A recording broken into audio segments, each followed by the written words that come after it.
Саламатсыңарбы балдар? Азыр биз адеп сабагын өтөбүз. Адеп сабагынын 102 бетти ачабыз. Темабыз жүрүм турум адебин үйрөндүкпү? Азыр биз сүрөттөргө карап, аларга мүнөздөмө берели. Кыз эмне кылып жатат балдар? А балачы атасына жардам бердиби? Кыз чоң энеге эмне жардам көргөзүп жатат? Ал эми бул бала туура кылып жатабы? Анда биз азыр күтө турган аңгемебиз эки жолу эле жайлоого келгем. Энимдин кызы Аруке быйыл чоңоюп калыптыр. Кол арага жарап чыны жууп, үй жыйнайт экен. Бирок эркелиги кала электигин байкадым. Бир күнү Аруке, менин жүз арчымды жууп берчи деп сурандым. Азыр, деди ал.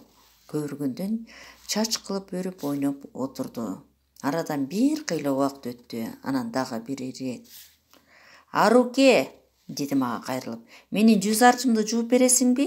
Ошентип коюп китеп окуп отурдум. Аруке болсо, ооба азыр дегенден кайра унутуп, баягы оюнун улантып отура берди. Бир кезде, а сен менин тилимди албайт экенсиң, канча айтсам да укпайсың, дедим Арукеге. Ал анда мындай дейт. Сиз мага эки эле жолу айтпадыңызбы? Угуп күлкүм келди. Күлбөй турган жорукпу. Тема боюнча суроолор. Аруке кандай кыз экен? Ушунчалык эрке болуу туурабы? Өтө эрке болуу эмнеге алып барат деп ойлойсуңар балдар? Ал эми азыр үйгө тапшырма окуп түшүнгөнүңөрдү мага телефон аркылуу айтып бересиңер.